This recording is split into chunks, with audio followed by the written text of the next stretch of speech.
Welcome to Collaborative Connections podcast, sponsored by KLM Consulting, Marketing, and Management. This podcast is designed for small business owners and entrepreneurs looking to grow, streamline, and succeed. I'm your host, Kelly Lorenzen, and I'm a business owner and passionate advocate for small and family-owned businesses.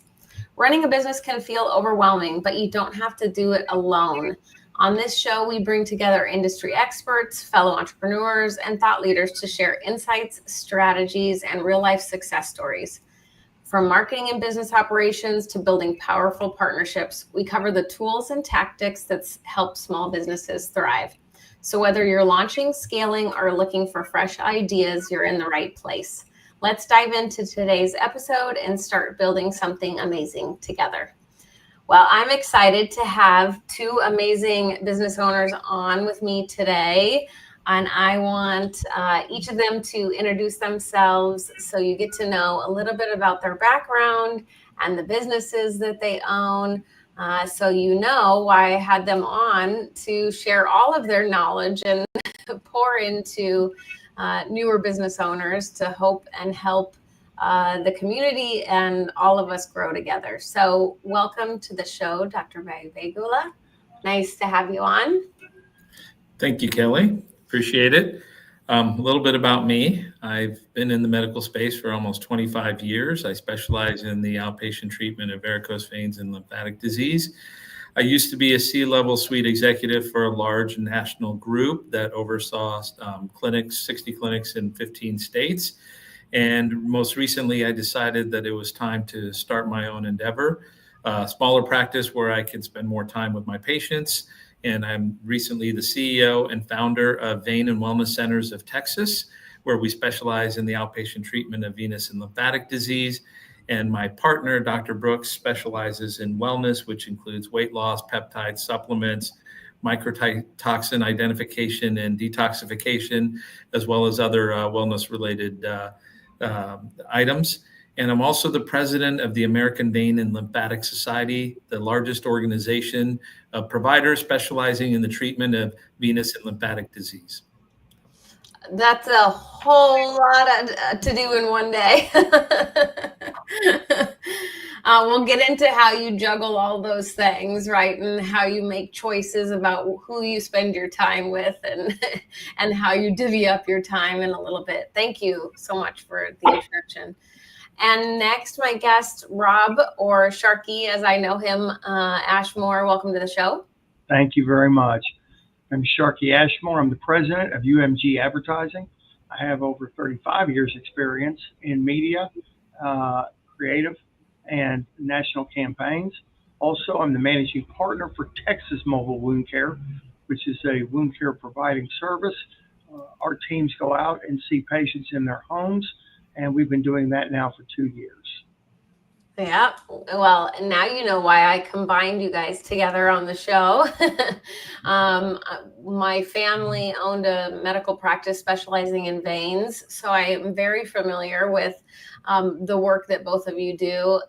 It's very necessary. So many people are suffering from it. What are the new stats these days for venous disease and ulcers? What are the in the U.S.? Millions. So let me speak to the incidence of vein disease. It's the prevalence on the conservative side says about 40 million Americans are affected by some sort of vein disease. And some of the studies say it could be upwards of 80 to 90 million people. You might have heard most recently on the news that President Trump, like him or not, was recently diagnosed with chronic venous insufficiency. Chronic venous insufficiency is just a fancy term for vein disease. It means you have an underlying problem with your veins, which are contributing to the health issues that he was having. And then if you wait too long, then you get the ulcers and the wounds that Sharky and his team see. So it's always good. Preventative care, right, is always the best medicine. So I'm going to jump right in. That was a total side note from our background in vein days. quick rapid fire just to get your juices flowing. Tell me a business tool that you use every day that you can't live without. Satish, start with you. Yeah, I love spreadsheets. So Excel, I mean, I think that any interaction you have creating a spreadsheet and finding a way to organize it where you can quickly go to the data and track it is important, because when it comes to running a business, you can make a lot of assumptions, but the data will tell you everything you need to know, and that really paths the trajectory for whether you can be successful or not successful. On my business tools, it's the phone. I mean, right here. Since we've started this, it's already vibrated 3 times. So this goes off constantly. For patients and or clients, you have to be available at a moment's notice. You can't not take a phone call. I take calls up to around 10:30 at night, sometimes past that, because in media, we're buying around the country. So we're buying from California all the way to Florida. With patients, some people get a little nervous at night. They may be in pain, and they just want a soft voice to talk to. So I give every one of our patients, which we had over 200 of them, every one of them has my personal cell. And so they're able to call me at any time. And even on the weekends, I think it's real important that you're there, like I said, just for a soft voice to say it's going to be okay, or let me find out how I can help you more. And that's extremely important, I think, in medicine. Yeah. And I would reiterate that, Sharky, I give my cell phone number to all my patients, because if they're having any kind of issue, regardless of what time of day or night, I want them to text me and then call me if they need to, because oftentimes it's just a simple phone call can deal with any issues that they might have. And a lot of people often ask, well, aren't you afraid that they're just going to keep calling you? What I find is that patients are very respectful of your time. And if you're willing to be open with them, they do not take advantage of it at all. And I think it's just a great way to do business and treat everyone like their family. And I agree with you completely. I mean, I've been out to so many patients' homes, gotten so many thank you notes from patients once we've healed them. They're so appreciative. I have one lady that over a year ago, we healed her. She calls me like clockwork every Friday between 3 and 5 just to see how my week was. And I want to know how good that was. And so it just makes you feel so good when, you've got that personal relationship with patients. So media, thank goodness, doesn't call me at 11 o'clock at night. Yeah, that's a different story. You have to have boundaries. No. They're calling me at 5 o'clock in the morning. That's what boundaries are for. Any favorite book or podcast on business? So I don't know if it's business per se, but I think it's more about lifestyle. It's the 5 a.m. Club by Robin Sharma. It talks about, setting a routine where you can utilize your mornings and starting your day off right, where you're on track and focused from the very beginning, and taking advantage of that time where oftentimes people are still sleeping and you're getting a jump on the day. So it's been very, very helpful for me. Oh, I love that. Sharky, what about you? Mine's the Millionaire Mindset by Myers. So what it does is it tells you to write down the goals, write down the objectives. And once again, I'm in 2 completely different businesses. One is arguing, putting campaigns together, thinking outside the box. The other one is true patient care and making sure that that person is healed. So what Myers says is you're going to rub people the wrong way. You're just going to do it. So when you're in the advertising mode, you don't want to take the advertising mode over to the wound care mode because it's in the media, it's a little hostile. And we deal with hostility all the time. You're buying a piece of air, and that piece of air one day could be $5, one day could be $500. With patients, I like the wound care side for Texas Mobile because it's more cut and dry. You know exactly what needs to be done. You know exactly what the pricing is. You know exactly how to handle that. And with UMG, it's all over the board. I mean, I literally run a circus on one side and a nice, comfortable medical practice on the other. So I've been called Barnum and Bailey before, and I've been called a lot worse than that. So it doesn't really matter. It's not the worst thing you could be called. Yes. Sharky's a polite way of my nickname. I got that when I was in New York, the way I took care of media out there. So it stuck with me since I was 22 years old. Long time ago. Doc, don't we wish we were 22 again? Oh, yeah. Yeah, seriously. so much less responsibility. Well, there is some good stuff in the wellness side that can been shown to increase your telomeres and increase longevity. So I'll take it. When you're ready, we'll hook you up. So you want me to argue longer into my life? Is that what you want me to do? You have a lot to offer. I'm gonna have to come see you. I'm coming to see Sharky in Dallas, so I'll have to come and have an appointment with you too. Oh, absolutely, love to see you. What do you like to do for fun? So my fun revolves around my kids and my family. So I have got 12-year-old twins that are soon to be 13. They're both busy in their respective sports. When I was in my prior life as a C-level executive, I found that and also a practicing physician, I was working way too much. I was never around. So my enjoyment is being able to be there for them, to practice their sports with them, to be able to go to their practices, their games, and then being able to spend time as a family at nights and on weekends and just enjoying that time while I can. Yeah, for sure.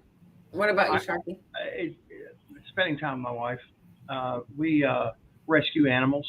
So we've got cats, and they have personalities that I know they can understand English, and they do. But I also like to cook. And so I like to rifle through cookbooks at a pretty rapid rate.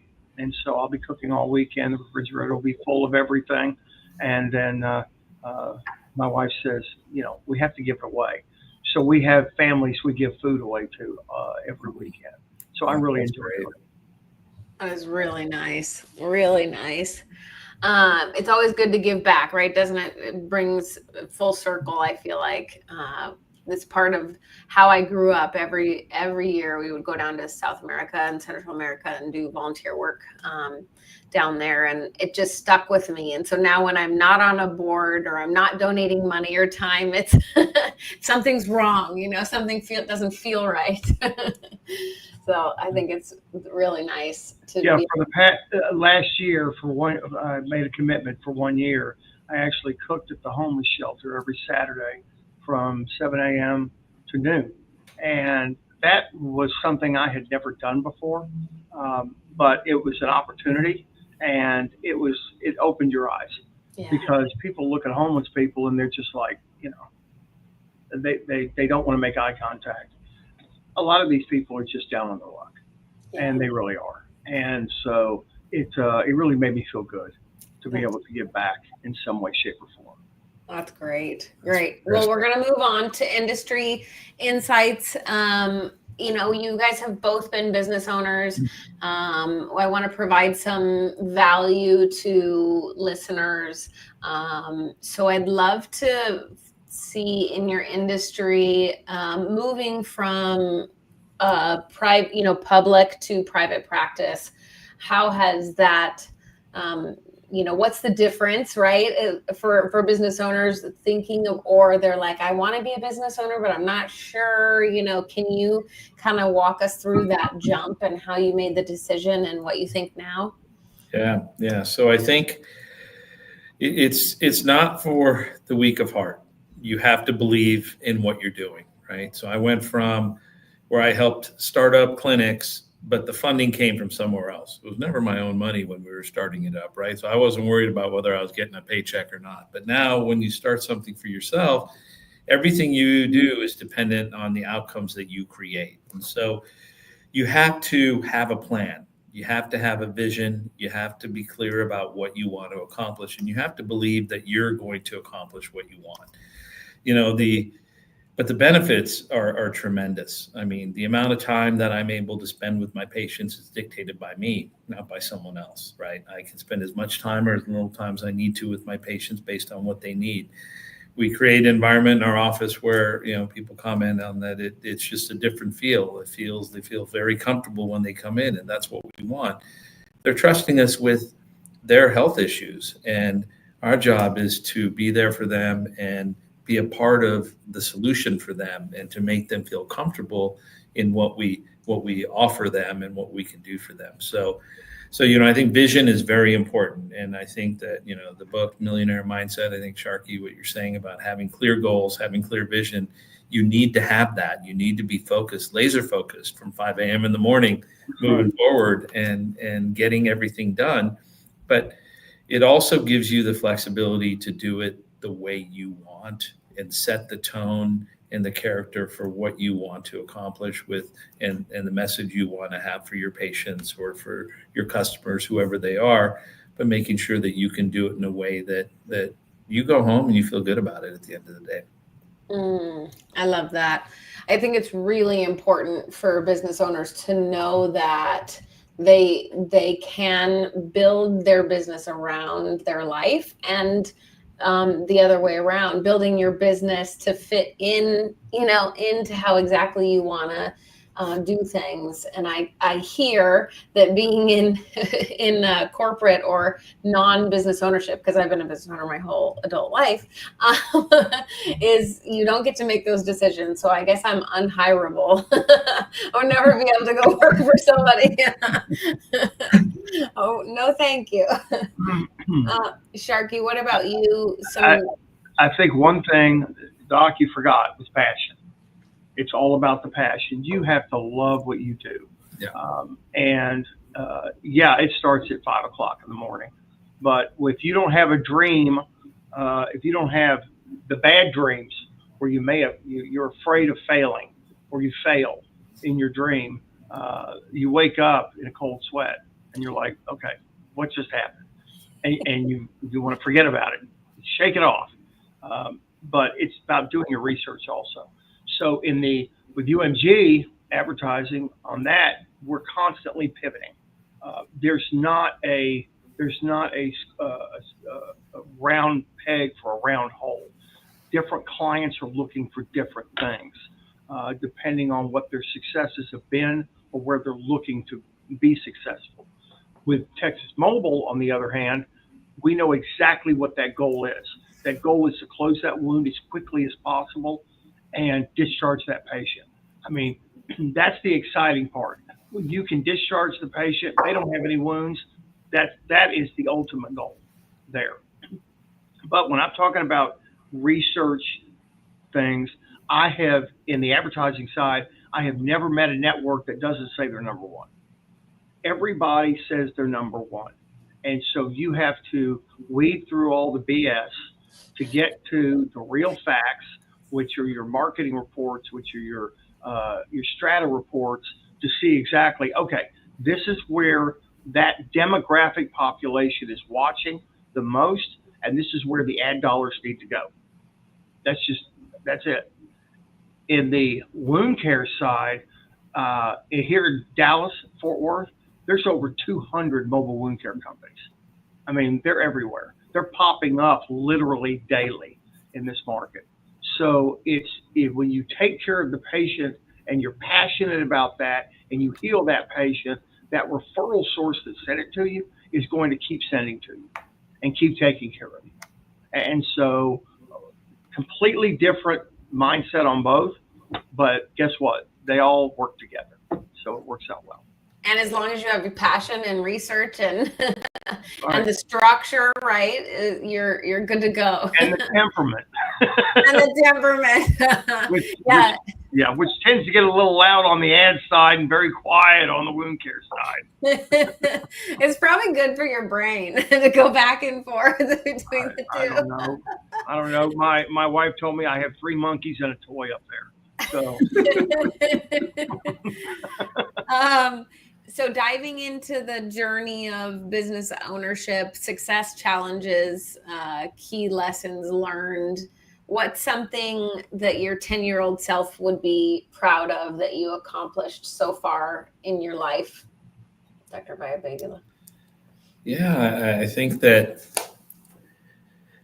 I've kind of had an interesting journey. I never thought I'd be a businessman when I went into medicine, but having been on the executive team, having seen what that is, having other opportunities to say no to that after I stepped down from that role, is something that I never saw myself, but it taught me a lot. The lessons I learned about business in there were great. And then, while I always talked about, hey, I should maybe do this on my own at some time, taking that plunge and just saying, okay, now's time to do it. And we're going to just go full bore, and we have a vision, we have a dream, we're going to make it happen.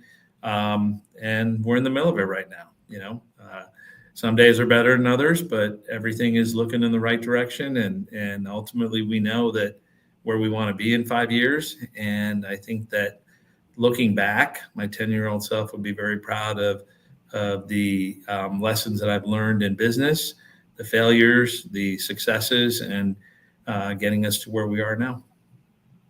That's right.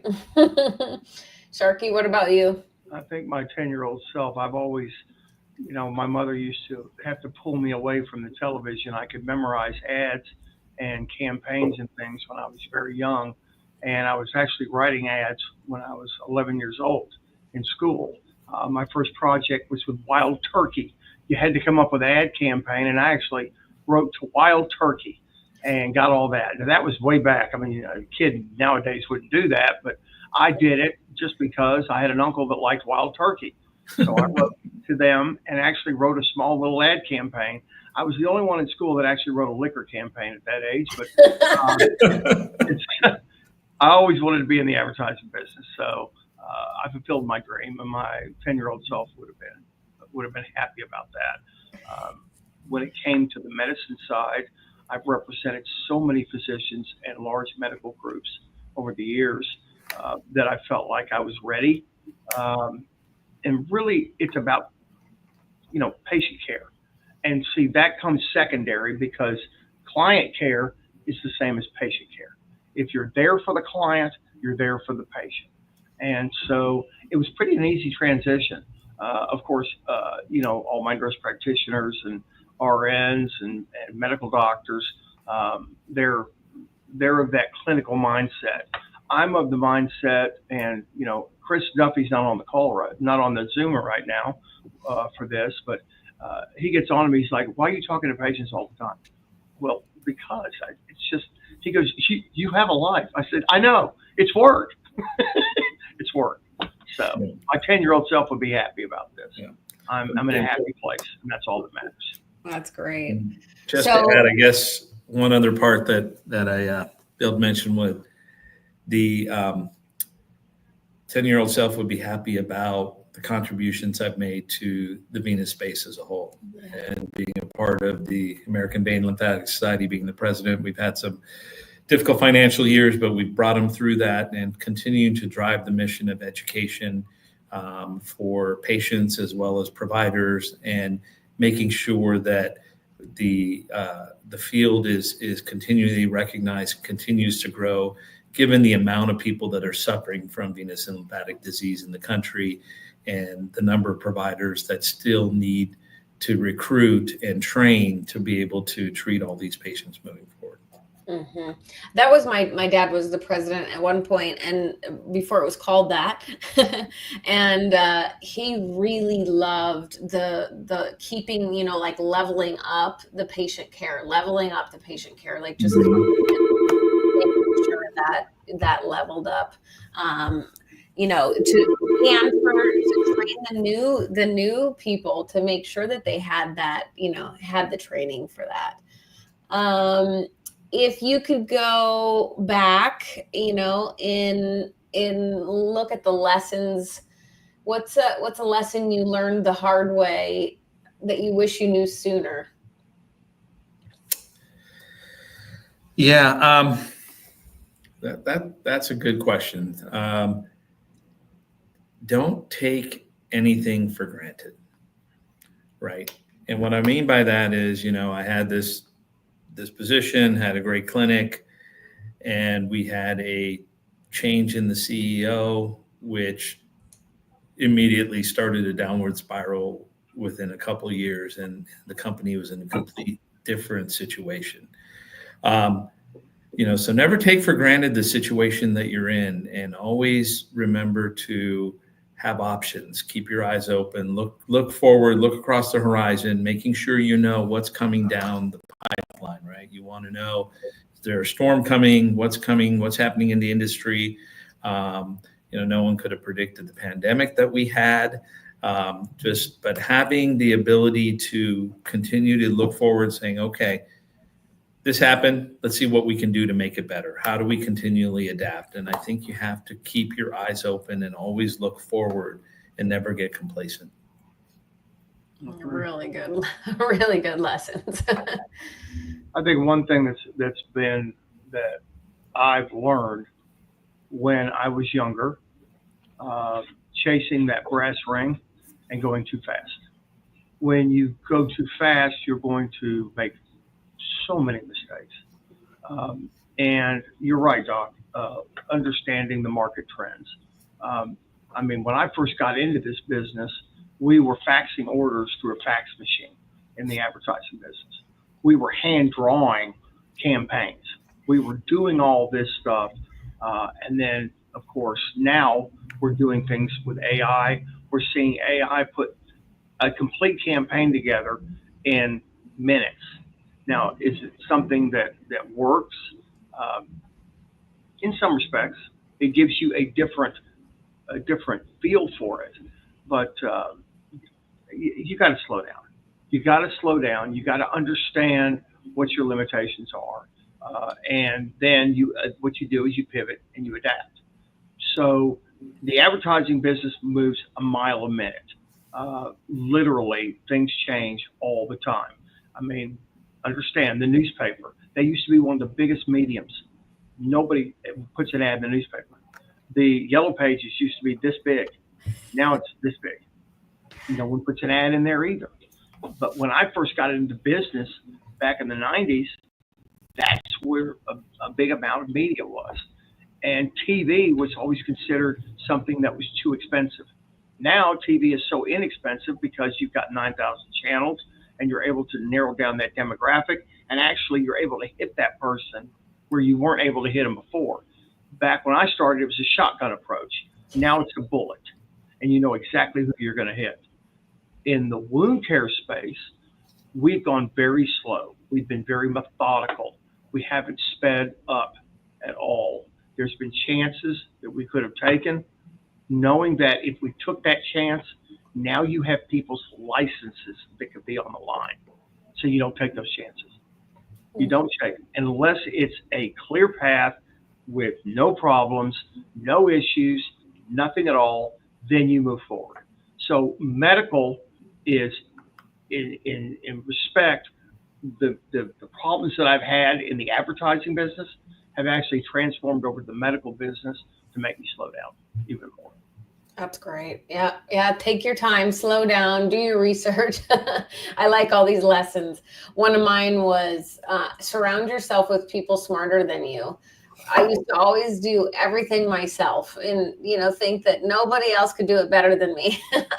I learned, luckily, going into this business that I just hired all the people that were smarter than me to do stuff that I wasn't great at. And it just has made all the difference in the world. So, and what's amazing is when you put your ego on the shelf, yeah, and you have the people around you, you're not dictating what to do. You're waiting for people to do it, and then you evaluate it. Yeah.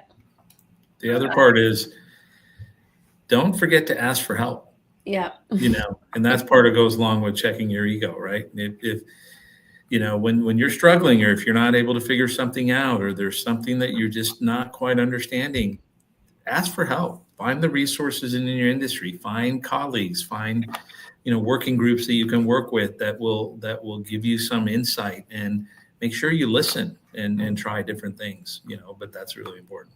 Yeah, entrepreneurship shouldn't be, you shouldn't be in a silo, right? You should always surround yourself with community. I tell clients, make sure you're part of 3 things, 3 organizations, nonprofit, networking groups, something like pick your groups, your masterminds, people you can lean on when you need help, when you have questions, when you're struggling with something. Don't do this alone. Just like they say, having kids is like have a village. It's the same thing in entrepreneurship. I say, like, you need a village.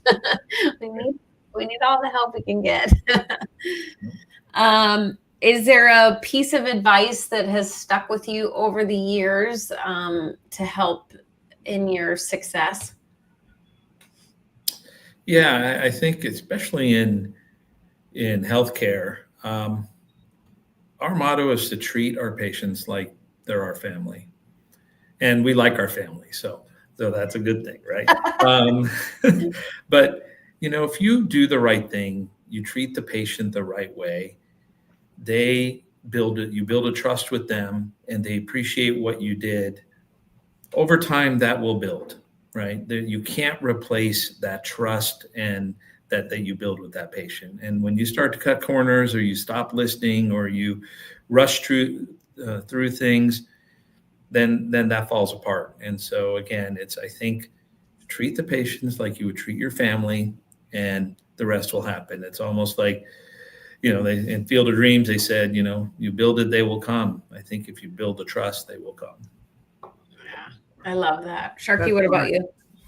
For me, I mean, you're exactly right. If you build it, they will come.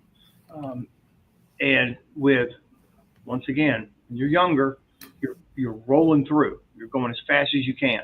You don't have clients that stay for the longevity, for the years. Now, we have clients that have been with us for 5, 10, 12 years. And it's because you take care of that client. And that's what, one of the network executives with ABC told me. He said, you're different now, because he's older. You're different now than you were 20 years ago.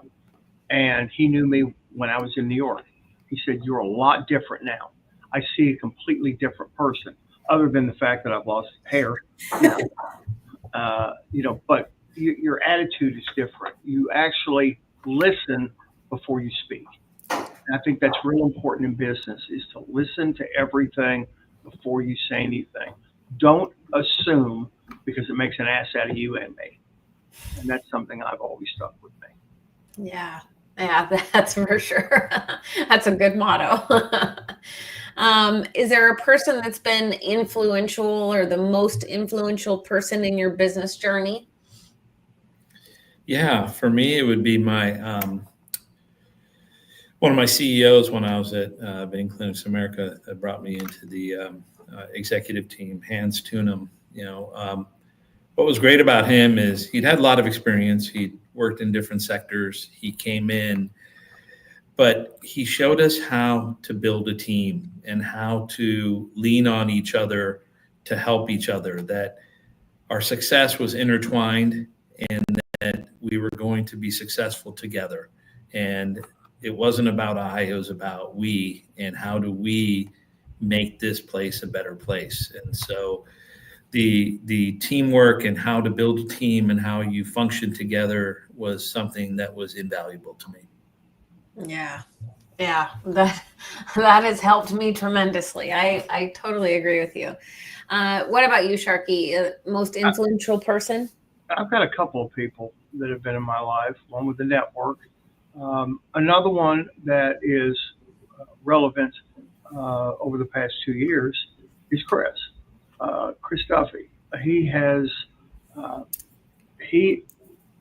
I haven't always been the perfect patient, let's say, as a managing partner, and Chris has wrangled me in. And Duffy, I have every bit of respect in the world for Chris Duffy. He is an amazing businessman. He's owned multiple surgery centers, medical. He's been in the business for 30 years. And he's got the temperament that I wish I had with business. But since I have to split my brain between crazy and Normal over here, he wrangles me in. We wouldn't be successful at Texas Mobile Wound Care without Chris Duffy. We just wouldn't. That's fantastic. He means everything in the world to me. He really does. It's really good when you can land a partner like that. He's an amazing human being. And like I said, he's been through it all on the medical side, because the medical side has got so many different pitfalls that I would have never thought of. And I'll give you an example. Today, we had a major company. Their vice president came in here, and they want to put us our logo on their marketing materials. Well, as an advertiser guy, I'm like, let's do it. And they're like, we're doing it. And this is a Fortune 500 company that wants to put our logo on their stuff here in Texas. I called Chris, all excited. And what did he say to me? Hold on, back up. Let's talk about this, because you've got to be careful so it doesn't look like this or this or this. Yeah. I would have never thought of that in the advertising side, because with us, I don't mind plastering a billboard or a sign on anything. I mean, we've done some crazy stuff, but in medical, completely different. So Chris Duffy is probably he is the most influential person. That's great. It's really great to have somebody like that. I've been lucky. Every business partner, well, most of it's family, but even my first business partner, my first business was really, I think you kind of put out there what you want, right? The more you put out there in the world what you're looking for and project, I think the more you get back. For sure. Tell me about collaboration. We are on Collaborative Connections podcast. Tell me about a networking group or community or organization that's helped you grow your business in the last, however many years.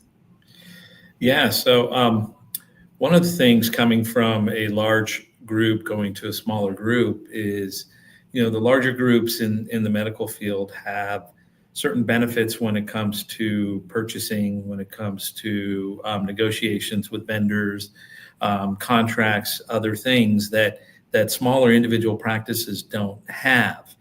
And in the vein space, that was very prominent. There was huge, the reimbursement continues to decrease in medicine. That's just the way it is. So at a national level, we're involved in advocacy, working with senators and congressmen, trying to get bills that continue to stop the cuts for physicians. So that's one thing from a national level with the American Vein Lymphatic Society that I work on. But as an independent practice owner, we need to find ways to continue to offset the margins that are continuing to be cut at. And so one of the things that I've joined is something called the Health Performance Specialists. It's a management service organization created out of Florida, where we have a bunch of individual vein practices that have come together, and we have negotiated as a group to get better pricing equivalent to what some of the big boys, so to speak, have gotten. So we're able to compete at a level that we weren't able to before. So this group has been very helpful in terms of we're all of us working together. We meet twice a year at a round table where we get together and talk about strategies, and being able to have a positive impact on the bottom line and be able to provide the level of care that we want to provide, and not being cut out of the pricing that some of the bigger corporations are able to get. That's great. What's the name of that organization? It's called HPS, Health Performance Specialists. And more are other different kinds of providers? This is one specifically for all vein and lymphatic providers. Okay, good. Yes. But also lymphatics. Yeah, they're mostly veins, but some people do some lymphatic, and it's open to them. But for the most part, it started off as a group of vein providers, independent practice providers coming together. Yeah, that's great. It's really great when you can combine like that and get the same pricing and stuff like that. Sharky, what about you? Any organizations or power partners or? Yeah, well, what we have is we've got the East Texas Marketing Group, which there's 21 of us. And so that's one group that I'm a part of. The other one is the West Texas Marketing Group, and that's got over 35 people. So we're constantly talking about networking events, going to networking events, everybody is on this thread. And so it helps with referrals because we can't take maybe a patient that's 6 hours away, but part of the West Texas marketing group, we have someone down there that can. So if we get a referral here, I put it into the thread, bam, somebody else gets a referral. They reciprocate back and forth. So it's worked out very well for us. And Doc, talking about pricing and things with 3D Health Partners, we are a part of a group that includes Virginia, the Gulf Coast, Houston, San Antonio. If we went out and tried to get things as a one-off, we wouldn't be getting the discounts that we're getting. And that winds me back to Chris Duffy, who is the president of 3D Health Group, Health Partners. And so they've done a tremendous job in putting us all together. And we're a major player now, nationwide, because of all these different groups that are involved. So you're right. If you try to do it on your own, no, you're climbing an uphill battle. You're climbing an uphill battle. But if you have other partners, other groups out there that are all entwined, and you all have the same ideal and laser focused when it comes to that pricing drops dramatically. Yeah. Yeah, it makes all the difference for small businesses and family-owned businesses. We don't have the budgets that the big boys do, right? So we need all the help we can get. There's organizations here locally in Arizona, Local First Arizona, Tempe Chamber of Commerce are very helpful in that.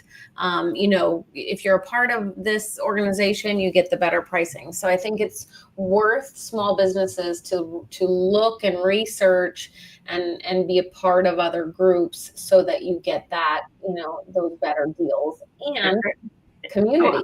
Yeah, I want to say this too. When you're part of these groups, you can share ideas. Yep. And so I'm learning every day. We're all learning every day. So, when you're younger, you're thinking, someone's going to steal my idea. When you get older and you're more seasoned, you understand that telling your ideas and someone else telling you theirs, okay, you can mesh those together. Mm-hmm. And guess what? You're a better company and a better corporation because of it. 100%. 100%. I completely agree with you. That's how I base everything. So tell us, can you believe we've been talking for almost 45 minutes? It goes by so fast. It goes by when you're having fun. Any last takeaways for newer business owners? Things, books, resources, things you want others to know that may help them in business growth? Yeah, start with a plan and a vision. It's very important to have a vision and then create the plan that's going to get you to that vision. And then it's also important to find those individuals that you know or don't know yet, or that might be in the area that can help you get there. Okay. Don't try to do it completely alone. There's plenty of resources. There's plenty of people that want to help each other. As Rob said, our younger selves were wanting to keep everything to ourselves. But as we get older, we realize our success is not only individual, it's as a group. And especially in healthcare, in the venous world, we want to help each other because there's so many patients that need the treatment. We want to continue to grow this to where everyone can be taken care of. And you can do this, and you have to. There's going to be some bumpy roads, but you have to weather the storm. But have a plan, a vision, and an outreach group to help you through those tough times. Absolutely. I love those takeaways. Okay, Sharky, you're up. All right. So I think one thing you have to do is write it down. So if you're wanting to start a business, write the outline. The next day, rip it up, write the outline that you wrote the day before, add to it. Do it for 14 days. That one piece of paper will turn into 10 pieces of paper. Now you've got something you can play with. And as you keep looking at that, then you can move forward step by step by step. It doesn't take 5 years to start a business. but it doesn't take one day to start a business either. You can't wake up one morning. I mean, we're not running in fairy tale land. You can't wake up one morning and say, I'm going to start a business, and then you go to work, you quit, and the next day you start the business, and bam, the money starts flowing through. It doesn't happen like that. You've got a plan, but once again, that plan doesn't need to be long term. Right. That you just have to keep writing it down. I can't tell you, I've got notebooks after notebooks after notebooks of things I've added. I keep adding. One of the girls makes fun of me. I've got a box underneath my desk with about 15 legal pads, and they're all folded over. And occasionally, when I'm sitting here and I want to think about something, and I'm thinking, and I'm like, I wrote that down somewhere. I've got legal pads I'm going back to. It's crazy. It's absolutely crazy. But I think writing things down, keeping it focused, knowing that if that's what you want to do, write it down and add to it and add to it and add to it. Your dream will happen, but it doesn't happen overnight. Yes. Right. Good. Yeah. I love it. All right. So where can people learn more about you and your business? Doctor, I'll have you go first. Tell everybody your full name, business name, and where they can find you. Sure. I'm Dr. Satish Vayavegla. The business is Vein and Wellness Centers of Texas. And remember, healthy feels good, a little tagline. And our website is veinandwellnesscenters.com. Great. Thank you so much. Sharky, what about you? On LinkedIn, it's under Rob Ashmore, and it's with TexasMobileWoundCare.com. And then for the advertising side, it's UMGAdvertising.com. And you can find us both there. You can find me. I say us both. The left side of my brain is with UMG. The right side of my brain is with Texas Mobile Wound Care. So either place. Great. Well, it was great to have you on. I appreciate all your insights, and I think it will really help others who are struggling or feeling like it's just them. We hope today's conversation has sparked ideas for how you can grow, streamline, and or scale your business.